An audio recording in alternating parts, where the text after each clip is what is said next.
امام جعفر صادق علیہ السلام کی خدمت میں ایک شخص آ کے عرض کرنے لگا کہ اے نواسۂ رسول صلی اللہ علیہ وآلہ وسلم، لوگ میری عزت نہیں کرتے، میں ایسا کیا کروں کہ لوگ میری عزت کریں؟ بس جیسے ہی یہ پوچھا گیا تو نواسۂ رسول امام جعفر صادق علیہ السلام نے فرمایا، اے شخص، میں نے اپنے بابا، انہوں نے اپنے بابا، انہوں نے اپنے بابا، انہوں نے اپنے بابا، انہوں نے اللہ کے رسول حضرت محمد مصطفیٰ صلی اللہ علیہ وآلہ وسلم سے سنا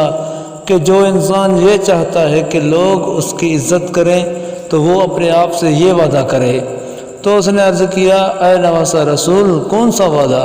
تو امام جعفر صادق علیہ السلام نے فرمایا، عزت دینے کا وعدہ، چونکہ اس کائنات میں عزت انسان کے آئینے کے مثل ہے۔ انسان جیسے شکل بنائے گا اس کو وہی چہرہ نظر آئے گا۔ تبھی جو انسان اپنے آپ سے یہ وعدہ کرتا ہے کہ جب بھی جس سے بھی ملے گا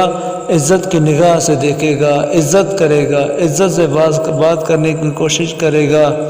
تو اللہ پاک اپنی تمام خلقت کے لیے اس قانون کو نافذ کر دے گا کہ جیسے یہ شخص میری تمام بندوں سے عزت سے پیش آتا ہے، اے میری مخلوق، تو بھی اس کی اسی طرح عزت کرو۔ اور یوں وہ انسان جہاں جہاں جاتا ہے وہ عزت و احترام پاتا ہے۔